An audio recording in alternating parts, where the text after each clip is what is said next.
Et juste tout le monde, c'est Ansei, j'espère que vous allez bien. On se retrouve aujourd'hui pour parler ensemble de Dragon Ball Super. Quelle surprise. Donc voilà, on va parler de Dragon Ball Super, de l'épisode 48 qui fait office de deuxième épisode de ce nouvel arc, et bien sur le futur, vous l'aurez compris, avec le retour de Mirai Trunks, et donc l'arrivée aussi d'un nouvel ennemi qui pour le moment se prénomme Black, et qui ressemble comme deux gouttes d'eau à Goku. Alors cet épisode 48, bien ou pas ?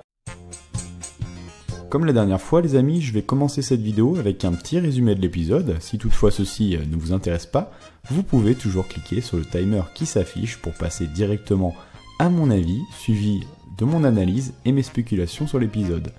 L'épisode 48, intitulé « Une nouvelle lueur d'espoir », Trunks se réveille dans le présent, reprend directement la suite de l'épisode 47. Alors on retrouve Trunks qui se retrouve face à Black qui vient d'abattre Mei sous ses yeux. Trunks devant cet acte et la médisance de Black devient fou de rage et se transforme en Super Saiyajin, puis charge pour rentrer directement dans le tas et foncer sur Black.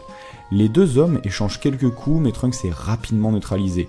Ce dernier profitera d'une ruse en se servant de son épée comme boomerang et d'Amazenko pour distraire son adversaire afin de fuir près de la machine à voyager dans le temps. Black localisera rapidement Trunks, mais quand il s'apprêtera à en finir, Trunks réussira à s'enfuir in extremis à bord de sa capsule temporelle. A la suite de cela, on retrouvera le petit Trunks dans le présent en compagnie de la bande à Pilaf lors d'un cours particulier de mathématiques.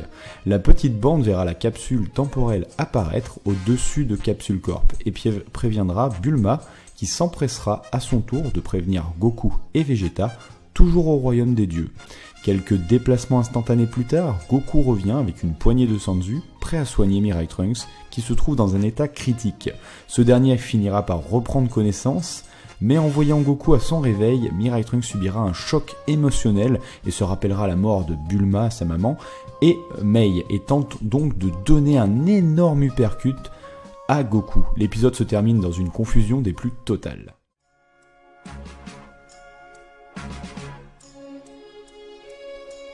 Alors comme pour l'épisode 47 les amis, je suis totalement ravi de cet épisode. J'ai dans un premier temps été quelque peu surpris par la mort si rapide de Mei, ce personnage devant être récurrent aux avis des interviews et des dires du seiyuu. Je me demande pourtant si on reverra vraiment cette Mirai Mei et surtout dans quelles circonstances. J'ai particulièrement d'ailleurs adoré encore une fois l'ambiance sonore de ce début d'épisode, surtout quand Black annonce qu'il va rapidement finir avec Trunks. Je trouve que le thème est plutôt bien choisi, on sent presque la colère monter petit à petit en Trunks et finir par littéralement exploser pour libérer le Super Saiyajin qui sommeille en lui.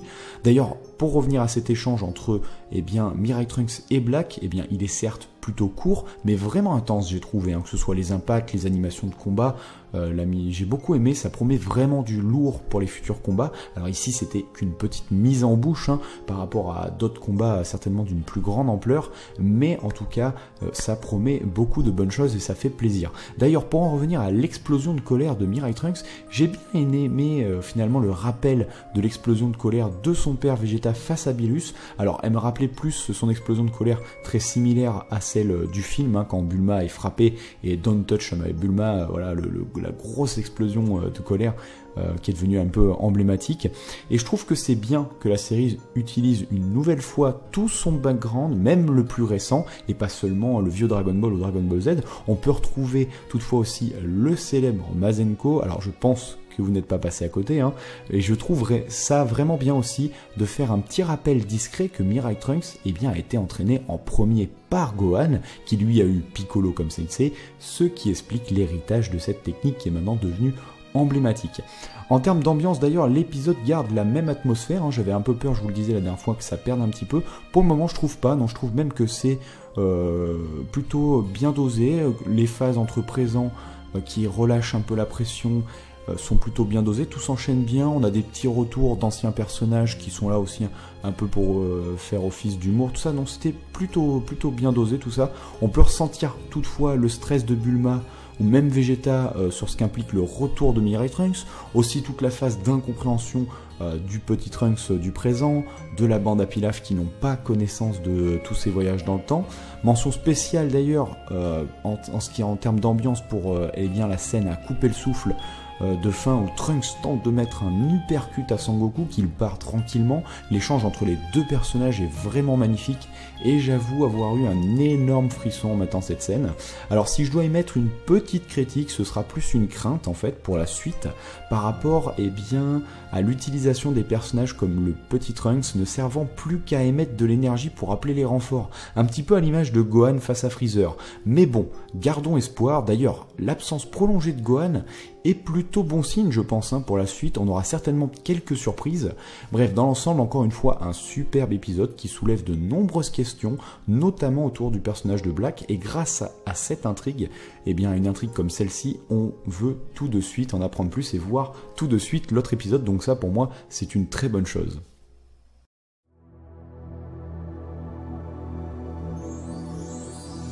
Alors pour la partie analyse, les amis, on va commencer par les nombreux propos de Black par rapport au Saiyajin. On en parlait déjà la dernière fois et je vous disais que visiblement, il ne se considérait pas comme un Saiyajin. Ici, c'est clairement encore plus appuyé. Black semble connaître de nombreuses choses sur les Saiyajin, les qualifiant même de race guerrière. Se pourrait-il qu'il soit l'une des nombreuses victimes de ce peuple. Pour rappel, les Saiyajin, ils ont conquis de nombreuses planètes et détruit bon nombre de civilisations dans la galaxie pour le compte de Freezer. Il ne serait pas étonnant de voir quelques survivants se manifester et tenter de se venger de cette race qui les a exterminés. Un peu à l'image des Tsufoul, vous allez me dire. Alors, se pourrait-il même que ce Black soit une création de Tsufoul?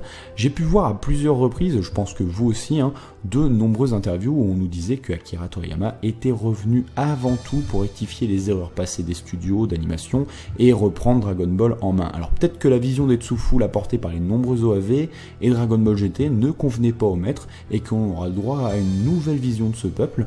Pour le moment, aucun indice ne permet de parler des Tsufoul. Plus on voit les capacités de Black, plus on peut constater que ses compétences sont quasi divines. Il semble avoir la capacité de détecter sa cible, ou bon lui semble, et Trunks, dans l'épisode 47, c'est vrai que je vous l'avais pas trop noté, vous avez été nombreux à le dire dans les commentaires, dit ne pas pouvoir sentir son ki, un peu à l'image des dieux. Alors vous êtes nombreux à émettre des théories forcément partant du principe que ce Black est une divinité. C'est vrai que son air hautain et sa manière de parler des autres races, comme celle des humains par exemple, portent à croire qu'il se considère comme un dieu, effectivement, mais ce serait pas la première fois qu'un ennemi dans Dragon Ball finalement se prenne pour un dieu, c'est même plutôt fréquent. En parlant de capacité, on a pu constater dans cet épisode que Black semble maîtriser une technique se rapprochant étonnamment du Kamehameha, donc on a pu en déduire que au-delà de l'apparence de Goku, ce Black semble pouvoir maîtriser aussi son éventail de techniques. Bon, c'est peut-être un petit peu tôt pour le dire, mais on aura peut-être le droit à un Black Genkidama, voire un Black Kaioken, on peut toujours rêver. Alors maintenant, j'aimerais revenir sur un autre détail qui m'a interpellé durant l'épisode, c'est le fameux voyage dans le temps de Trunks. Comme il est mentionné dans l'épisode 47, Trunks à la base, il pensait revenir 17 ans dans le passé pour retrouver ses amis, ce qui coïncide à peu près avec la fin de la saga Cell pour la Z-Team du présent. Mais ici, il n'en est rien, bien entendu. Et bien, je pense que si Trunks perd connaissance sur le pupitre de sa machine durant le voyage, c'est pas anodin. Enfin, du moins, c'est ce que j'espère. Et j'espère donc voir une explication ou non de ce choix dans l'épisode 48. Pour moi, il s'est écroulé sur le pupitre, ce qui a certainement dû causer un dérèglage. Et c'est pour ça qu'il est revenu moins loin dans le passé et donc à l'heure actuelle. Ce qui, finalement, coïncide un petit peu et tout semble plutôt logique. On verra bien si ça nous est expliqué ou pas. Certainement que oui, puisqu'il risque d'être peut-être un petit peu choqué sur l'évolution de la Z-Team. Et comme la dernière fois les amis, je vais réagir à une théorie que beaucoup me partagent. Je trouve ça sympa de vous donner un petit peu mon avis sur les théories du moment. Alors cette théorie, elle sous-entend que Black est un cyborg. Alors j'avoue que moi-même, je commence à me demander s'il n'y aurait pas un lien avec l'armée du ruban rouge dans ce nouvel arc. Lors de ma précédente review, je vous disais que je trouvais que l'arc annoncé ferait forcément écho à l'arc Cell dans sa construction, étant donné le retour de Mirai Trunks. Irrémédiablement, par rapport à son vécu avec la Team Z, de nombreuses connexions seront établies entre ces deux arcs. Mais depuis quelque temps, je me demande quel peut bien être le rôle de Mei dans toute cette histoire, hormis mourir en tentant de protéger celui qu'elle aime. Quand on repense à la bande à Pilaf, on a tout de suite en tête les nombreuses confrontations avec Goku pour récupérer les Dragon Balls. Et vous allez me dire, mais quel est le rapport ? Durant ces confrontations, la Team Pilaf fera souvent face au capitaine Silver, membre de l'armée du ruban rouge. Je pense que vous commencez à voir où je veux en venir. May, tout comme Trunks, a un lien très fort avec l'armée du ruban rouge. N'est-ce pas peut-être un indice pour nous faire comprendre que la nature de Black ne se trouve pas dans les étoiles, mais bel et bien sur Terre? Peut-être qu'à l'image de Cell, un super ordinateur encore non découvert travaillé depuis toutes ces années pour créer une entité similaire à Goku est capable d'exterminer la race Saiyajin. Avons-nous affaire à un nouveau type de cyborg? Ce qui pourrait expliquer l'absence de Ki. C'est vrai que cette théorie elle a beaucoup de choses pour séduire, mais bon, pour le moment, honnêtement, cette hypothèse est sans réel fondement et fait plus office de la divagation d'un fan. De plus, il reste toujours le mystère de la boucle d'oreille qui ne colle pas avec les cyborgs et rappelle plus le monde des dieux. Et sans vous spoil, quand on voit les capacités de Black dans la preview de l'épisode 39, on peut difficilement imaginer que c'est un cyborg. De plus, en termes de scénario, nous refaire le coup du super ordinateur et tout ça, je ne sais pas si ce serait vraiment une bonne chose. Mais je peux comprendre cette envie du retour des cyborgs et le lien avec l'armée du ruban rouge. Après, on peut toujours imaginer qu'à l'image de Super C-17, ce Black ait été créé dans le monde des morts et aurait massacré les gens dans l'au-delà pour redescendre sur Terre. Mais honnêtement, j'avais vraiment pas aimé ce passage dans GT, car il créait bon nombre d'incohérences, avec la possibilité notamment de garder son corps en enfer, qui est normalement impossible.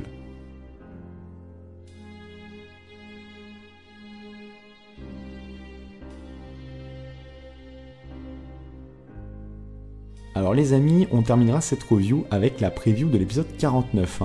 Alors l'épisode qui semble commencer avec une confrontation, j'ai l'impression, entre Trunks et Goku en Super Saiyajin, risque d'enchaîner, voire peut-être de se clôturer avec donc l'intervention de Black, donc première confrontation entre Goku et Black.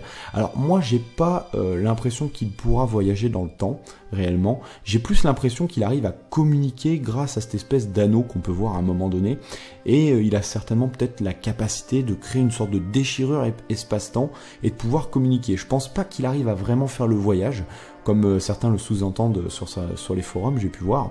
Honnêtement, j'y crois pas trop, mais au moins pouvoir communiquer. Mais c'est déjà complètement fou, Si Black peut non seulement repérer déjà Trunks à travers l'espace et le temps, parce que ça veut dire qu'il a réussi à trouver Trunks quand même à travers le temps. Ça, c'est déjà énorme, je trouve que c'est vraiment énorme.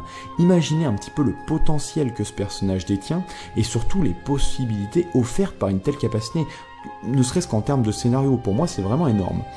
Et moi, ce qui m'intéresse aussi, et ce qui reste à savoir, hormis le fait qu'il peut voyager ou non dans le temps, ce qui m'intéresse vraiment, c'est que si, mettons, il arrive vraiment à voyager dans le temps, j'ai hâte de voir la réaction des dieux qui sont actuellement présents sur Terre. Et nul doute que de toute façon, Whis et ses capacités un petit peu spatio-temporelles pourront nous éclairer davantage sur les capacités de Black. En tout cas, un épisode qui met la hype et qui annonce du lourd, j'ai vraiment hâte de pouvoir enfin le voir. Et bien voilà les amis, cette vidéo review est terminée, j'espère sincèrement que ça vous aura plu, n'hésitez pas à me faire part de votre opinion sur l'épisode dans les commentaires, ainsi que vos théories, même les plus farfelues, c'est toujours avec beaucoup de plaisir que je viendrai vous lire. Sur ce, je vais vous souhaiter une excellente semaine, je vais vous donner rendez-vous la semaine prochaine pour la review de l'épisode 49, si ça vous intéresse, et puis je vais vous souhaiter un excellent manga, un bon animé, tchuss.